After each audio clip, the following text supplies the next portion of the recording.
Hello everyone, welcome to Lucie's Vision Expose, where I expose a channel message I received from the universe.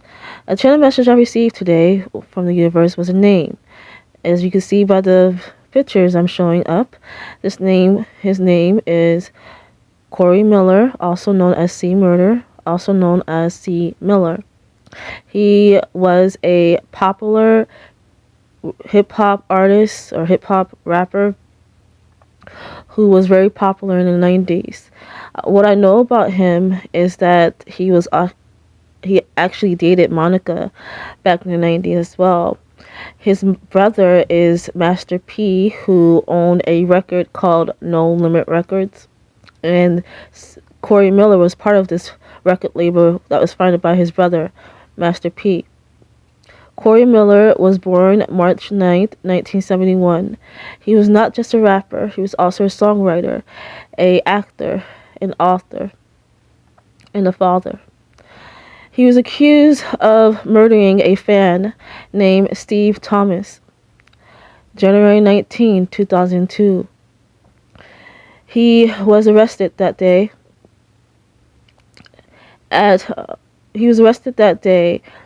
And sentenced to life in prison on August 14, 2009. To this day, Corey Miller maintained his innocence. He believes he's innocent. To this day, he has claimed that. So, that got me to think. Let's look at his case. So, I found this document online of the actual court proceeding when he was convicted to life in prison on August 14, 2009. I'm going to link it down below. So what I gather is during this proceeding, there was a lot of inconsistency when it came to the witness testimony. And when it came to this detective, his name was Detective Cogler. Hopefully I pronounced his name right, where you guys can look it up on your own time. If not, you guys can just see it in the documents for yourself. So there was a lot of inconsistency when it came to witness testimony, the first testimony compared to the actual conviction on what they stated. So Detective Connor is the one who interviewed the witness, right? There was this one witness that stood out to me that I want to know more about, and I want to know more about who she claimed was the actual shooter. So this witness that he interviewed was named Denise Williams. She actually stated that she witnessed the murder and identified the shooter as Derek Taylor.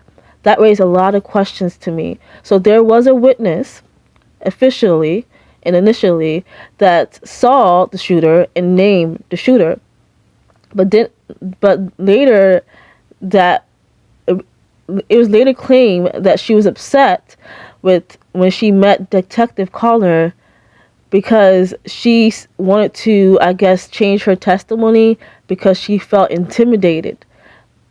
So that was what Detective Connor stated on why she changed her testimony. He believed that she was being untruthful when she first gave her testimony, which he didn't provide evidence on why he believed her to be untruthful, only stated that he believed it was due to concern for her own safety that led to the investigation. So he believed that the witness, Denise Williams, was intimidated by Corey Miller, also known as C. Murder. So he felt like she was intimidated by his, I guess, reputation and who he is affiliated with. So it was also claimed that he may be affiliated with the gang CP3 back in the 90s, but it was no evidence to support that claim. So even so, Detective Cogler stated in testimony and in the court proceeding that he believed Denise Williams was being untruthful when she said she witnessed the murder and identified the shooter as Derek Taylor. And his reasoning behind that, he believes that she was intimidated by Corey Miller's reputation or what he believed him to be, with no evidence to back that claim. So it was a lot of that in the court proceedings, if you guys read up on the document that I'm going to link down below.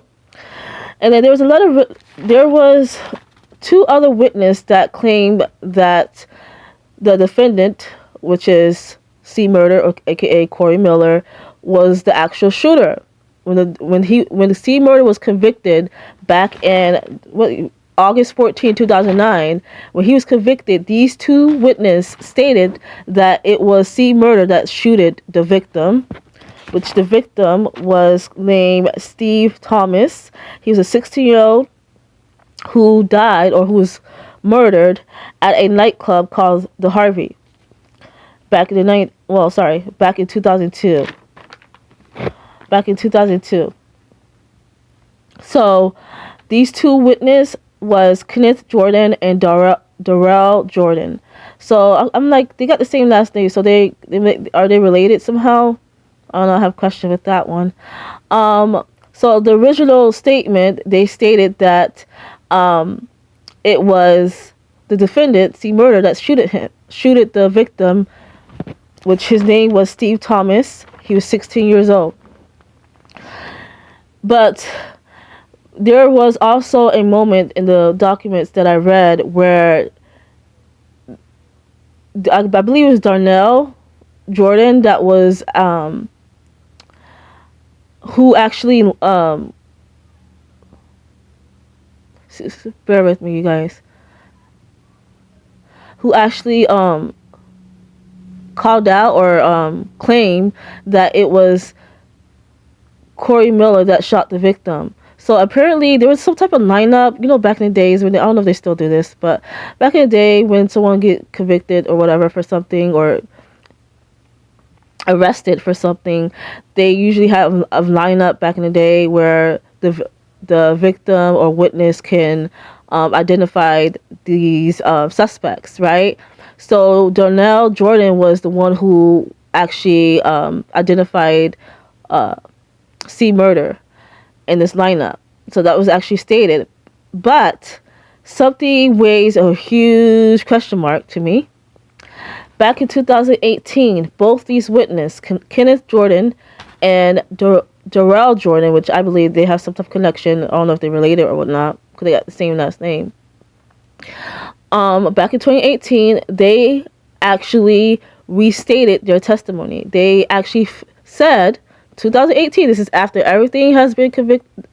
This is after C. Murder has been convicted. This is after everything has been already finalized, everything's been done, right? And C. Murder already spent a lot of time in prison already. But these two witnesses that was there on the original court proceedings and who stated that they saw Corey Miller, aka C. Murder, shoot the victim. But now they are claiming that they falsely accuse Corey Miller. They falsely accuse him because they were intimidated by not C. Murder, not C. Murder or his posses. They felt intimidated by the prosecutor and authorities, which is the police that was involved of the investigation.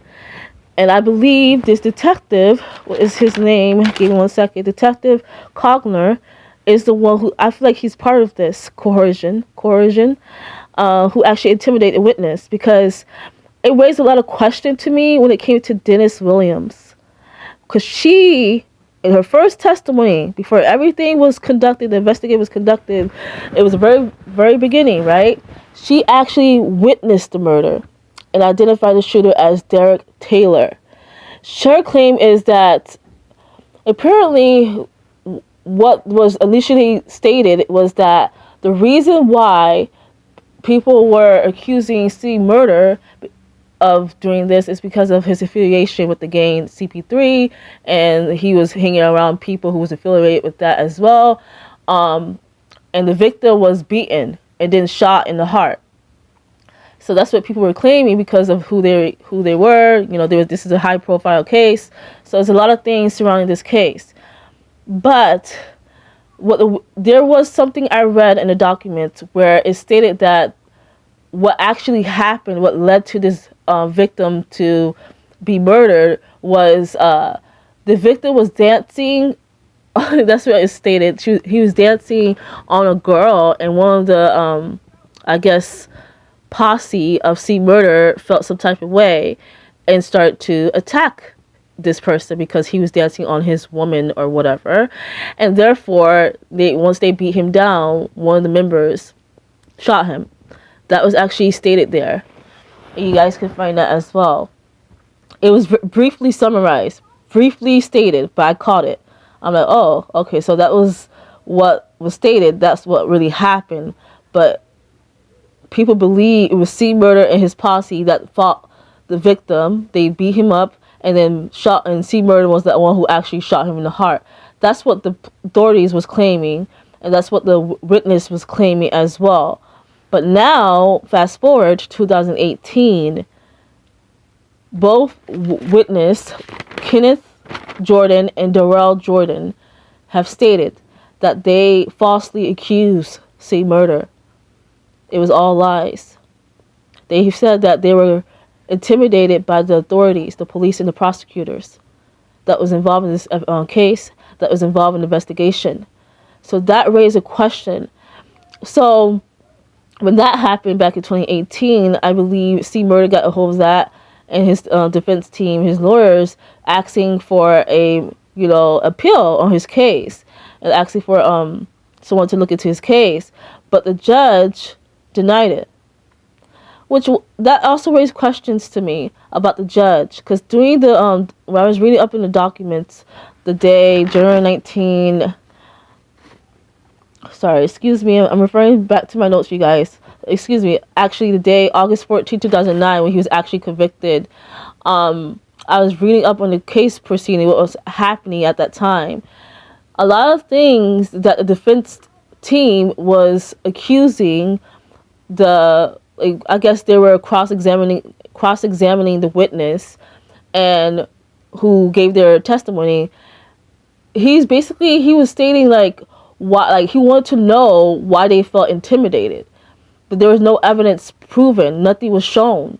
So that raised a question. And every time he brought up different law clause or things that didn't make any sense to the judge to mistrial the case. The defense team wanted a mistrial because there was a lot of inconsistency with the witness testimony. It was based off hearsay, so that raised a lot of questions because they didn't provide any type of evidence on why they felt intimidated by C. Murder. And they said that, because of who he's affiliated and who he is, but they didn't provide any type of proof that was actually that he actually did that. He didn't do anything. They just felt that way. So it's a lot of hearsay. So that kind of raised a question to me on why there wasn't a mistrial when it came to the testimonies of the witness, especially that it changed their original testimony, especially the witness, Denise Williams. I want to know more about her and her first testimony, because I feel like there's something there. And the judge. That judge kept denying for a mistrial, and I'm like, there's a lot of inconsistencies. There was no evidence to prove that Corey Miller shot the victim, that he was the actual shooter, but he was convicted for a life sentence to this day. He's been denied appeal to this day. So this is a lot of weird things happening with his case. And it's how could someone be convicted of a life sentence on a case that had no type of evidence that he was the shooter? This based off witness testimonies that changed their first testimony. It didn't make any sense. And it's just a lot of mistrial with that could have been done. And then it came to and then I started to read further when it came to the jury selection, which the defense team brought up to the judge, saying that there should be a mistrial. The reason why the defense team feel like there should have been a mistrial is because of the way that the jury was selected and how many was, I think there was 8 or 9 white jurors, and there was 3 black jurors, which I guess the defense team felt like that was inadequate and unfair to choose these jurors to be part of the proceedings, to be jurors, especially that one of the jurors, there was a lot of inconsistent things that happened. I was reading up in the jury selection, and some of the jurors just wanted to convict C. Murder to basically get the proceeding over with, which that raised a lot of question. The judge should have called first of all, at least change the juror. But no, the judge denied it. So it was very interesting that the judge kept denying it. I have questions about the judge. I have questions about the jurors. I have questions about the witnesses, especially Denise Williams. I have questions about the first testimony versus the new testimony, especially these the same witness, excuse me, you guys.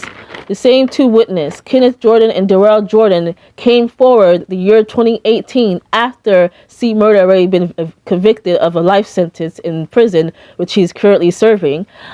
They came forward 2018 stating that they lied. They falsely accused C. Murder of murdering the victim, murdering the victim, Steve Thomas, who was 16 years old. So they have claimed that they lied because they felt scared by the authorities who was investigating the case, which is the detectives, the police, and the prosecutors. So this is very interesting. That raised a question for me as well. Is the Detective Cogner raised a huge freaking bell to me. The prosecutors who were the prosecutors of this case, the judge, I feel like it was just a lot of things that raised question to me as far as keep denouncing he kept denying a mistrial. Then I'm not sure if he's the same judge that denied the appeal when it came to C. Murder, who's trying to appeal his case. But his case is not being looked at thoroughly, in my opinion, because I feel like this case is very, very, very messy. Extremely messy, a lot of smoke and mirrors, a lot of inconsistency, not enough evidence, especially not enough evidence to convict C. Murder of a life sentence. It just didn't make any sense. So this raised a lot of questions to me. A lot of questions. And I want to look more into the defense team. Nothing bad. I just want to know more about these people and the actual investigation, which the documents didn't really provide. They just provided like what happened in court that day when he was convicted. But I do want to know more about this detective as well, which I'm going to go deep into these individuals. I also want to know more about the witness who actually stated and claimed that she saw the shooter murder and identified the shooter as Derek Taylor. I want to know who the heck is Derek Taylor.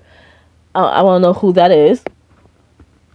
And why. I also want to know why Detective Cogner felt that she was being untruthful when she stated that. Because he kept saying that the reason why he felt that way is he felt like she was concerned for her safety. Which he didn't back no evidence of that, nor did she. And she wasn't even in the court that day to be cross-examined. So that raised a huge question to me. This whole case was just weird. And I believe the universe want me to look into the case, which I am going to do. So the second part, I'm going to do a tarot reading to see what I can find out when it comes to this person, Corey Miller, when it came to that what happened January 19, 2002, or it actually happened January 18. January 19 is when C. Murder was actually arrested. But it happened in January, the year 2032. 2032, what the heck? Oh, 2002. Excuse me for that date. Very interesting. But there's a lot of things that has happened since then. He still maintained his innocence. He still claimed that he's innocent, that he wants people to look into his case. He wants to appeal. And there has been some developments that I did see. Back in 2020, Kim Kardashian actually is taking up on the case. I didn't hear much about it. I'm going to do more research, which is going to be the third part where I'm going to go deeper into this. But the first part, I just wanted you guys to understand who Corey Miller is, like who he is, and what actually happened to him. So far, what I know is that he was a very famous hip-hop artist, hip-hop rapper in the 90s. He also is a part of a very famous record label back then called No Limit Records. He was also part of a hip-hop group called True, and he not only was he a member of the No Limit Records, it was actually founded by his brother, Master P. Many of you guys may know who Master P is. He is still known to this day. I know him based off his son, Romeo Miller. And I actually thought, I'm going to be completely honest, I thought that Master P was C Murder until I actually did my research, because all I heard was a name, C Murder, but I got the message from the universe. I'm like, C Murder, isn't that Master P? And I was completely wrong. So I did my research and I found out that that was actually Master P's brother. So that's very interesting.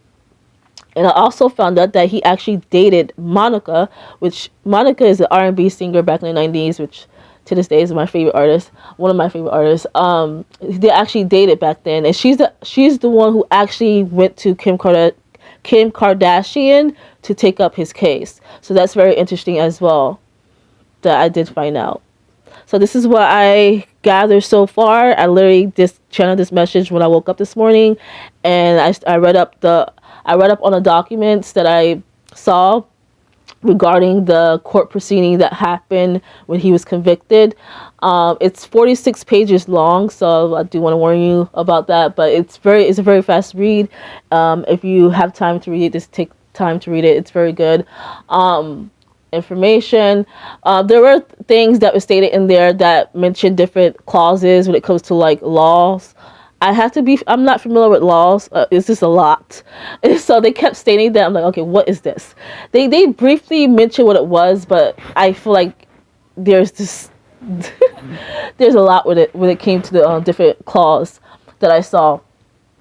But that's all I know about this person, C Murder. Like, he's currently incarcerated in Louisiana penitentiary. He was born in New Orleans, Louisiana. And this is what I know so far. I'm going to go deep in part 3, but part 2, I'm going to do a tarot reading. So stay tuned for that. So hopefully you guys gather as much information as you can based off my briefly summarized research that I did today. But I'm going to go deeper into this because I want to know more about the investigation, especially this Detective Cogner, because he raised a big eyebrow for me. I don't know, there's something about this detective I'm not feeling right about. I also want to look into the judge to see if there's anything I need to know about him. And also the authorities, like I just want to know about the investigation, how it was proceeded, what was the first, like how everything went down. Because in the court proceeding, it mentioned about the investigation, but it didn't go deep. So I want to know more about the investigation. So I'm going to do more research on that for part 3. So stay tuned for that in the upcoming week. I will do that. Part 2 should be up by probably tomorrow or Sunday the latest, where I'm going to do a tarot reading to see if there's any other information that is not stated to the public that actually occurred, that actually happened. So I'm going to use my psychic gifts to figure out what really happened. So that is all. I believe I stated everything that I know so far when it comes to who C Murder was, who he is, and what actually happened to him. So I'm going to leave it there. This is Lucy's Vision Exposed, where I go deep into the channel message I received from the universe. That is all. Thank you. Later. Lucy out.